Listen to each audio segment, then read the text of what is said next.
ఇప్పుడు ఉన్న విద్య కేవలం డబ్బుకి అధికారానికి పెట్టుబడి అయింది తప్ప జ్ఞానానికి విలువ ధనానికి బంధం ఉండదు, బంధుత్వం ఉండదు, దేశం దేహం అన్న జ్ఞానం ఉండదు. ఎవ్వరు ఎవరి మాట వినకపోవడానికి, దేశంలో హింస అల్లర్లు పెరగడానికి, ముసలితనంలో వృద్ధాశ్రమాలు పెరగడానికి కారణాలు ఏంటి అన్నది మాట్లాడుకుందాం. ఫస్ట్, మనిషికి ఉండే ప్రతి మానవ సంబంధం అవసరం మీదనే ఆధారపడుతుంది అని అర్థశాస్త్ర పితామహ చాణక్య చెప్పారు. ఆ అవసరం డబ్బు కావచ్చు, జ్ఞానం కావచ్చు, లేక అధికారం కావచ్చు. ఇందులో డబ్బు తక్కువ ఉన్నది, అధికారం అసలే లేదు అని ఎవరికి వారికి ఖచ్చితంగా తెలిసిపోతుంది.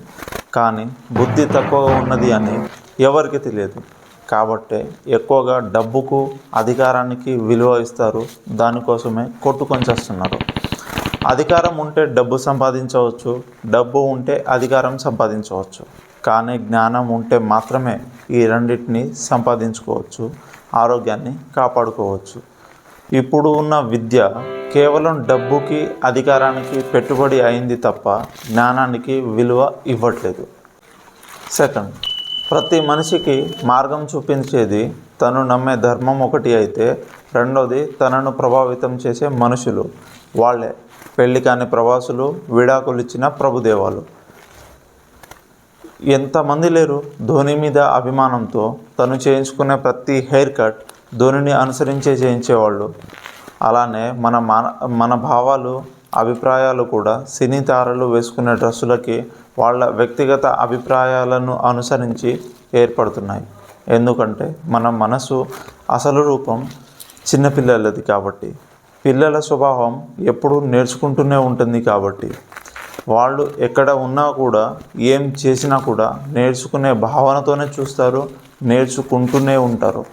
అలానే మన మనసు కూడా కాలక్షేపానికని మనం చూసే మన అభిమాన తారలు, ఇంటర్వ్యూలు, అభిమాన సినిమాలు, అభిమాన సీరియళ్ళ నుంచి ఎప్పుడూ నేర్చుకుంటూనే ఉంటుంది. కానీ దరిద్రం ఏంటి అంటే, తెరపైన కనిపించే ప్రతి తారలు వాళ్ళ వ్యక్తిగత అభిప్రాయాలని తగ్గట్టు మాత్రమే మాట్లాడుతున్నారు. కానీ ధర్మానికి తగ్గట్టు మాట్లాడే సాహసం కానీ జ్ఞానం కానీ దరిదాపుగా ఒక్కరికి లేదు. ఎందుకంటే ప్రతి ఒక్కరి వృత్తి దరిదాపుగా డబ్బుకు అమ్ముడుపోయే వృత్తే. థర్డ్, ఇంకా మొక్క మానుగా పెరిగే వాతావరణం దరిదాపుగా మొత్తం కాన్వెంట్ స్కూళ్ళు, హాస్టల్లోనే ఉంటుంది. అంటే జీవితానికి పునాది పడి వ్యక్తిత్వం తయారు అయ్యేది మొత్తం అక్కడే. ఇక్కడ కూడా నాలుకకు రుచి లేని భోజనం తీసుకుంటూ మనసుకి రుచించని జనాల మధ్య పెరుగుతున్నారు. ఇంకా భుజాలు మోయలేని పుస్తకాలు, బుర్రలు హీటెక్కిపోయే మాధ్యమాల్లో చదువులు. ఇక్కడే సాంప్రదాయాల సంకరీకరణం, ధర్మానికి వక్రీకరణం జరుగుతుంది. ఎందుకంటే చదువు కోసం ఏర్పాటు చేసిన కాన్వెంట్లు లాభాల కోసమే, చదువులు కేవలం ధనార్జన కోసమే.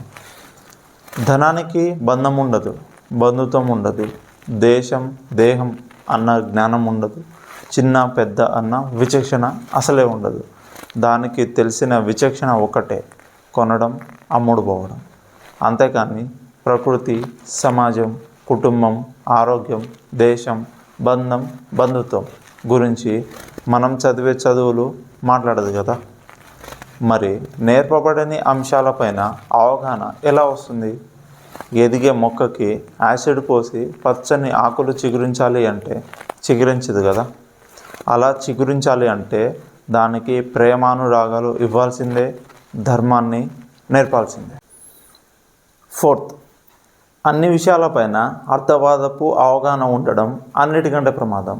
Excessive exposure for unrealistic information is very dangerous. ప్రపంచం ఒక మార్కెట్. ఇందులో ఎవరు ఏది కొనాలన్నా, ఏది అమ్మాలన్నా ముందుగా చేయాల్సింది ప్రకటనలు. ఆ ప్రకటనలు మనకు చేరడానికి మూలమే మన చేతిలో ఉన్న మొబైల్, మన ఇంట్లోనే ఉన్న టీవీ అయినా.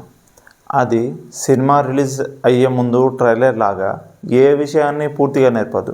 కానీ అన్ని విషయాలు అంటే మనతో సహా అమ్ముడు పోయేంత అవగాహన మాత్రం అన్ని రంగాలలో ఖచ్చితంగా ఇస్తుంది. మరి వ్యాపారం జరగాలి కదా. అందుకనే నాకు అన్ని తెలుసులే అన్న భావన అందరిలో నాటుకుపోయింది. ఉదాహరణకి సాంప్రదాయం వేప పుల్లతో పళ్ళు తోముకోవడం మంచిది అంటే సాంకేతిక విజ్ఞానం టూత్పేస్ట్తో ఉంటుంది. ఇంతకీ ఇందులో ఆరోగ్యం ఎందులో ఉన్నది? ఇంకా పిల్లలు బాగా ఎదగాలి అంటే వాళ్ళకి బూస్ట్, హార్లిక్స్, రోజుకో గుడ్డు ఇలా వేరే ఏదైనా కూడా ఇవ్వాలని సాంకేతిక విజ్ఞానం అంటుంది. మరి శాస్త్ర విజ్ఞానం శారీరక శ్రమ, మానసిక ఉల్లాసం అంటుంది. ఇందులో ఏది కరెక్టు? ఇలా దరిదాపుగా మనం మన సాంప్రదాయం నుంచి వేరుపడ్డ ప్రతి విషయానికి ఒక్కటే కారణం, అర్ధ జ్ఞానం, అడ్డు ఆపులేని ప్రకటనలకు లోనవడం. అదే నిజం, నాకు అన్నీ తెలుసు అన్న అహం పెంచుకోవడం. ఫిఫ్త్, చిన్నప్పుడు చూసిన కరుణామయుడు అన్న సినిమాలో ఒక సన్నివేశం బాగా గుర్తు. బాగా ఆకలిగా ఉన్న 10 మందిలో మధ్యలోకి బలిసిన ఒకతను ఒక రొట్టె ముక్కను విసురుతాడు. చెప్పండి, మీరైతే ఏం చేస్తారు? ఆకలితో సచినా ఏం కాదులే కానీ మనకెందుకు గొడవ అని సైలెంట్ అవుతారా? లేక మీ ఆకలి తీసుకోవడానికి 10 మందితోటి యుద్ధానికి దిగుతారా? మరి పట్టుమని 1 ఎకరం కూడా లేదు, ఒకరికి మించిన సంతానాన్ని కనడానికి ఎగబడుతున్నారు కదా. మరి ఉన్న ఒక్క సంతానానికి ఏదైనా అయితే మా పరిస్థితి ఏంటి అంటారా? దాన్నే సమాజం పట్ల అభద్రతాభావం అంటారు. సమాజం మన మనసుకి ప్రతిబింబం. అంటే మన మనసు ఆకలితో ఉన్నది అన్నమాట. ఆకలి అన్ని యుద్ధాలు చేపిస్తుంది, అవసరం అన్ని దారులు తొక్కిస్తుంది. ఆకలిని, ఆవేశాన్ని, అవసరాన్ని తగ్గించుకోవడానికే వేద జ్ఞానం అవసరం అవుతుంది. దయచేసి మీ పిల్లలకి ఆ వరాన్ని అందించండి. 6th, ఒక్కో సమస్యకి ఒక్కో గురువు, ఒక్కో రోగానికి ఒక్కో వైద్యుడు కాకుండా ఎలాంటి సమస్య అయినా ఎదుర్కోవడానికి, ఎలాంటి రోగాన్ని అయినా లొంగదీసుకోవడానికి మనతోటి ఉండే స్నేహితుడిని హత్య చేయడం, ఆ స్నేహితుడే బ్రహ్మచర్యం. దాని గురించి చాలా వివరంగా వీడియోలు చేశాను, తప్పక చూడండి.